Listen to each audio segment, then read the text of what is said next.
This video is going to be a quick product review and announcing our sweepstakes winner for the month of June 2011. The product you see before you is the Impact Seal Reactive Ground Bouncing Target. I have the round sphere and also the cube.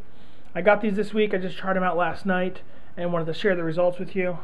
One thing that I thought that was interesting while shooting these is I assumed the bullet would go right through.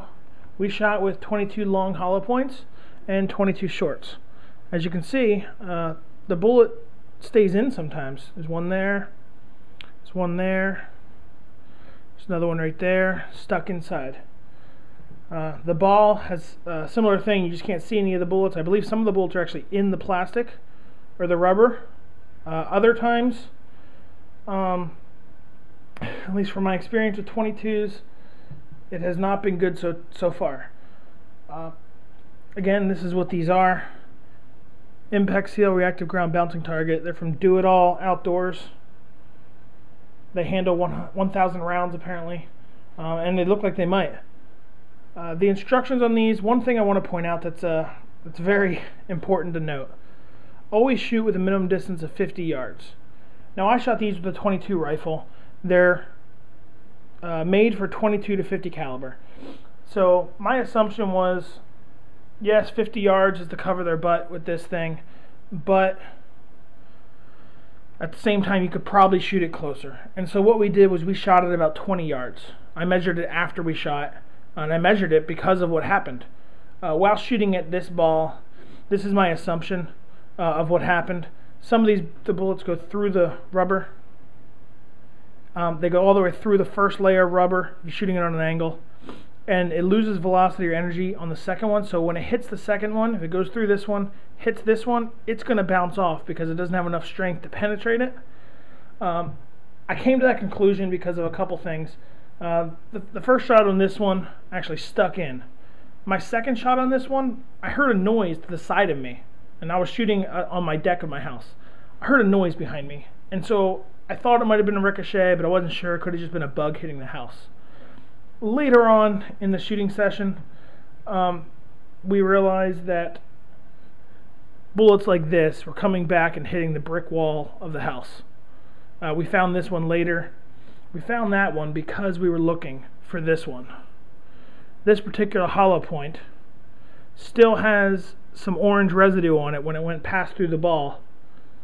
It flattened out when it hit the ball, and when it came back, it went and hit my wife.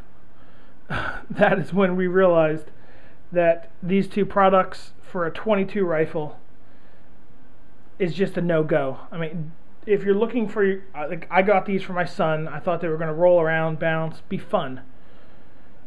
We shot them at 20 yards. With a hollow point, the ball rolled 2 or 3 feet in the grass. It would roll further if it was flat surface or something like that, I'm sure. But we had them in the grass. With a hollow point, it rolled fine. I specifically bought this ball ammunition, 22 shorts, so that it wouldn't be as loud for my son. It wouldn't be as much recoil on the rifle on a little 22 Cricket rifle. In hindsight, looking at this, if you have to be 50 yards away to not get hit with a ricochet, how can a little kid, a 7-year-old in this case, or 8-year-old, how can they shoot a 50-yard target, you know, that's 5 inches wide with a 22 Cricket without any scope or magnification? I think that's far-fetched, in my opinion. They say 50 yards away, but I think it's a joke that you have to be 50 yards away. Otherwise, you might get a ricochet. At 20 yards, my wife getting hit at the same height I shot at, I shot maybe 4 or 5 feet above the target, so I'm shooting on a down angle, and she got hit at the same height that what I was shooting at. So the bullet pretty much passed through one of these, hit the other side, bounced back on an up angle, and smacked her in the chest. Luckily, it didn't break any skin or anything. But just my warning for these targets, the Impact Seal targets, the two you see here at least, and I assume just any kind of rubber made like this, you do have to step away from the target when you shoot. Probably the minimum distance 50 yards, and that was with the 22. Higher calibers are probably going to pass through easier and wouldn't bounce off the interior walls of these. Again, that's an assumption. Who knows? You know, they say 50 yards to cover their own butts, and they really need to because of what happened last night. So that's my warning of these targets. Okay, enough of this stuff. Let's get to the sweepstakes winner, who's going to receive the Streamlight Stylus Pro flashlight, 48 lumen light. We only had, I'm not going to say how many entries we had for this because it was a little ridiculous.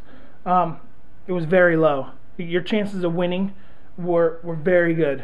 And let's put it this way, the winner actually, it's just by happenstance, submitted more articles than anyone else by one. Put it that way. He submitted only one more article than some of the other people that submitted articles. And so if you submitted more than one article, you had a pretty good chance of winning. Put it that way. But we didn't have any entries. So the winner of this sweepstakes for the Streamlight Stylus Pro, I will be contacting him later today on Friday, July 8th.